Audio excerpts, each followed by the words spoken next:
Assalamualaikum warahmatullahi wabarakatuh. Kembali lagi bersama saya di channel Ekonomi Pesan. Pada kali ini kita akan belajar mengenai alat pembayaran non-tunai. Setelah kalian sebelumnya memahami alat pembayaran tunai, kalian juga perlu memahami alat pembayaran non-tunai.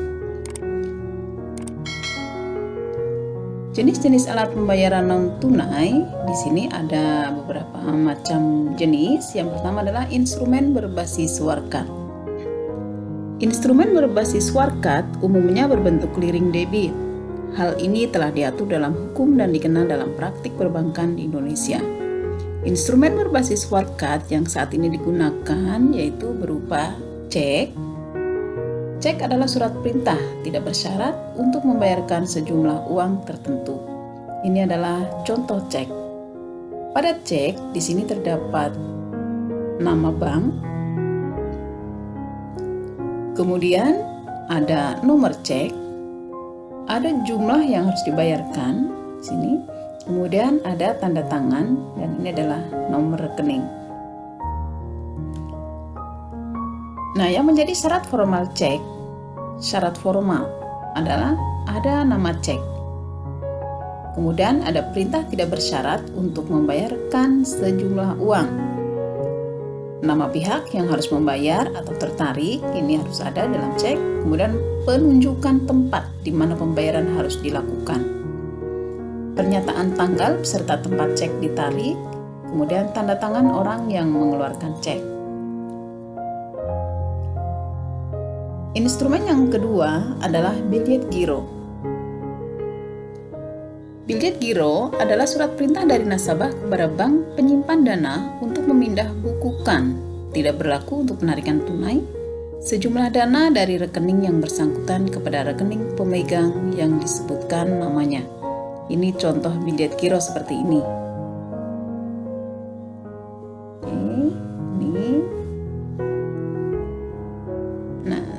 Selanjutnya, syarat formal biljet giro. Yang pertama ada nama biljet giro dan nomor biljet giro yang bersangkutan. Ada nama tertarik, kemudian perintah yang jelas dan tanpa syarat untuk memindah bukukan dana atas beban rekening penarik. Nama dan nomor rekening pemegang, nama bank penerima, jumlah dana dalam bentuk angka dan huruf, tempat dan tanggal penarikan, kemudian tanda tangan, nama jelas, dan cap atau stempel. Instrumen berbasis warkat yang ketiga adalah nota debit. Nota debit adalah warkat yang digunakan untuk menagih dana pada bank lain untuk bank atau nasabah bank yang menyampaikan warkat tersebut. Ini contoh nota debit seperti ini. Silakan bisa diperhatikan. Di sini tertulis nota debit ya. Ada nama banknya, ini nomor rekening nasabah di sini. Nah, selanjutnya instrumen yang selain berbasis warkat adalah instrumen berbasis elektronik. Ada 3 macam. Di sini ada disebut kartu kredit, ATM, dan kartu debit. Yang pertama adalah kartu kredit. Nah, ini contoh kartu kredit ya.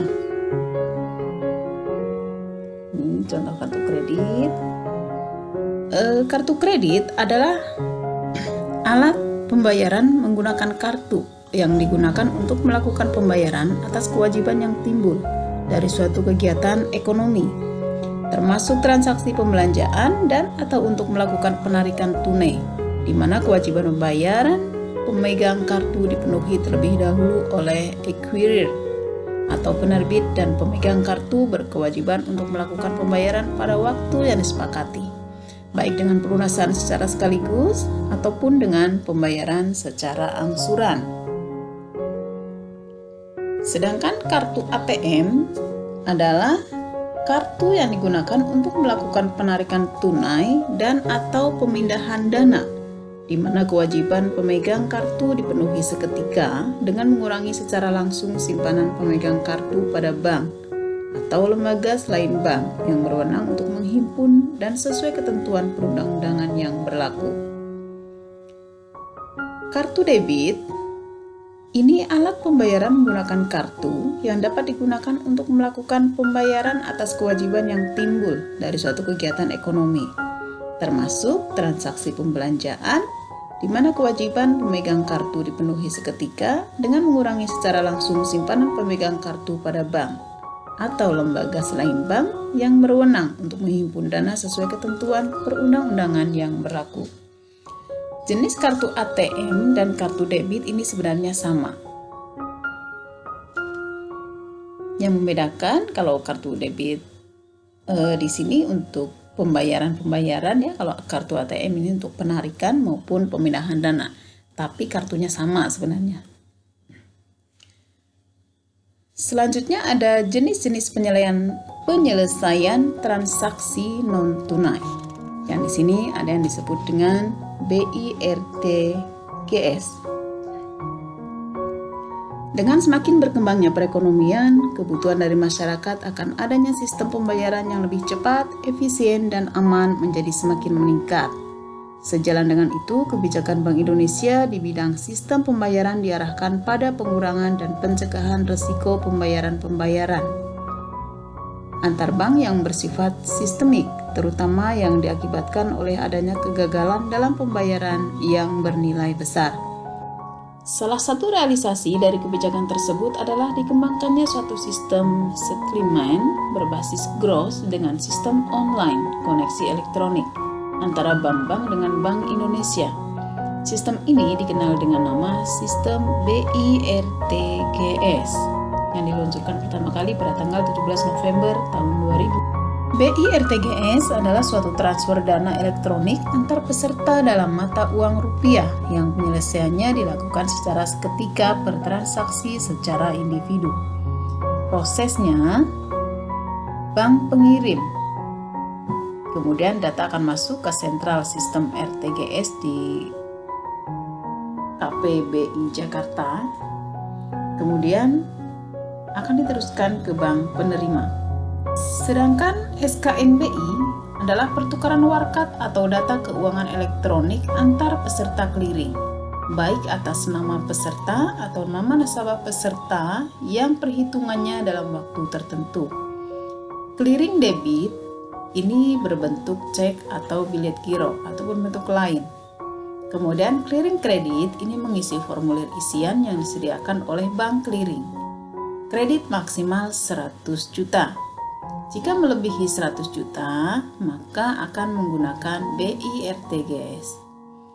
Penyelenggara clearing meliputi PKN, yaitu Penyelenggara Clearing Nasional, adalah unit kerja di kantor pusat Bank Indonesia yang bertugas mengelola dan menyelenggarakan SKNBI secara nasional. Yang kedua adalah penyelenggara clearing lokal, PKL, yaitu unit kerja di Bank Indonesia dan bank yang memperoleh persetujuan Bank Indonesia untuk mengelola dan menyelenggarakan SKNBI di suatu wilayah clearing tertentu.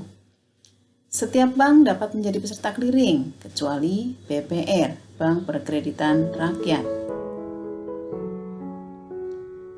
Bank Indonesia sebagai penyelenggara SKNBI menghitung dan meneruskan data keuangan elektronik pada tiap-tiap bank 2 jam sekali, yaitu pukul 10, 12, 14, dan 16. Biaya clearing wajib dicantumkan. Selanjutnya, jenis penyelesaian transaksi yang ketiga adalah BIS4. S4 ini Script Securities Settlement System. Adalah sarana transaksi dengan Bank Indonesia termasuk penata usahaannya dan penata usahaan surat berharga secara elektronik dan terhubung langsung antara peserta, penyelenggara, dan sistem BIRTGS. Nah, penata usaha di sini meliputi pencatatan kepemilikan, kemudian clearing, settlement, pembayaran bunga, dan nilai pokok. Transaksi BISSSS meliputi OPT. OPT ini operasi pasar terbuka. pemberian fasilitas pendanaan dari Bank Indonesia kepada bank, transaksi surat berharga negara untuk dan atas nama pemerintah. Pihak-pihak yang terlibat dalam BIS 4 ini meliputi Bank Indonesia, Kementerian Keuangan, bank, lembaga penyimpanan dan penyelesaian, perusahaan pialang pasar uang dan valuta asing, perusahaan efek, dan pialang pasar modal. Demikian pembelajaran kita pada kali ini. Semoga bermanfaat. Terima kasih atas perhatiannya. Wassalamualaikum warahmatullahi wabarakatuh.